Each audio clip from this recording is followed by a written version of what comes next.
मेरा नाम ध्रुव है और हमारे गांव से करीब 5 किलोमीटर दूर एक बहुत पुराना हॉस्पिटल है जो अंग्रेज़ों ने बनवाया था। आज तो वो हॉस्पिटल वीरान पड़ा है, लेकिन गांव के लोगों का मानना है कि उस हॉस्पिटल के रास्ते से रात में जाना खतरे से खाली नहीं है, क्योंकि रात में जो भी उस रास्ते से जाता है वहाँ उसका सामना अंग्रेज़ों के टाइम पर उस हॉस्पिटल में जिनकी मौत हुई थी उनकी आत्माओं से होता है।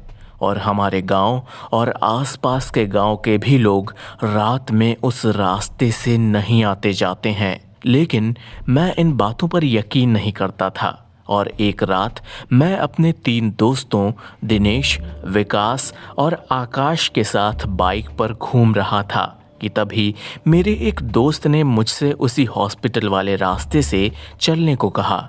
हम में से कोई भी ज़्यादा भूत प्रेतों पर विश्वास नहीं करता था, इसीलिए हमने उस रास्ते से जाने का प्लान बनाया। रात के 11 बज चुके थे। हम तीनों ने ये बात अपने फैमिली वालों को नहीं बताने का वादा किया और उस रास्ते पर निकल पड़े। जैसे ही हम उस रास्ते से निकले, रास्ते पर रेत होने की वजह से हमारी बाइक फिसल गई और हम तीनों धड़ाम से बाइक से दूर गिर गए। गनीमत थी कि हम लोगों को कोई चोट नहीं आई थी। मेरा दोस्त दिनेश जो बाइक चला रहा था, उसने बोला कि उसका बैलेंस तो बराबर था, फिर ये बाइक कैसे फिसल गई। हालांकि वो थोड़ा डर गया था, तो मेरे दूसरे दोस्त आकाश ने बाइक चलाने को कहा। अब आकाश बाइक चला रहा था।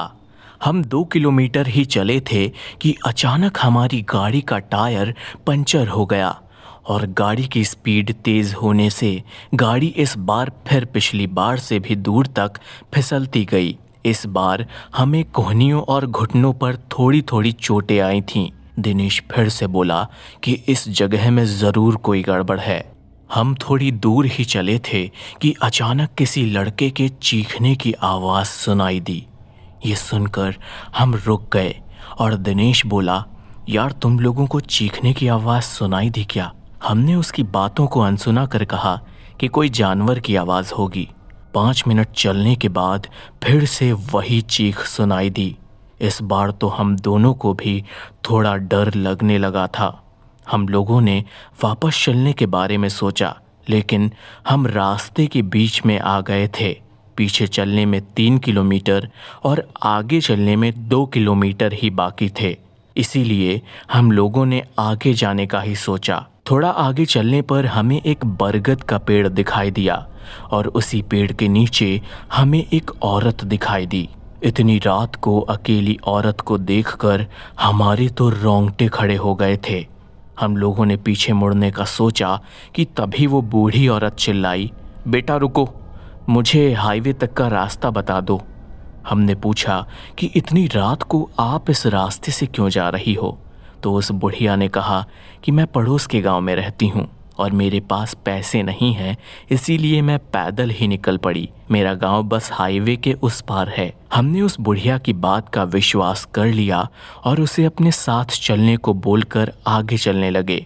बुढ़िया हम तीनों के पीछे चल रही थी और हम तीनों दोस्त अपनी बातें कर रहे थे।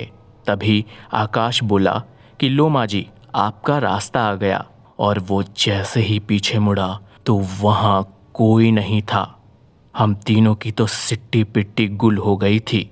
हम बाइक को धक्का मारते हुए जोर से भागने लगे। भागते भागते दिनेश ठोकर खाकर गिर गया और हमें जोर से चीख सुनाई दी। हमने बाइक को वहीं छोड़ दिया और जितना जोर हो सका हम कसकर दौड़ने लगे और भागते भागते हम उस हॉस्पिटल के पास पहुंच गए। और जैसे ही हमने हॉस्पिटल की तरफ देखा तो डर से हमारे पैरों तले ज़मीन खिसक गई। हमने देखा कि वही औरत अस्पताल की छत पर खड़ी होकर हमें देख रही थी। ये सब देखकर हम और ज़ोर से भागे कि तभी एक ज़ोर से चीखने की आवाज़ आई।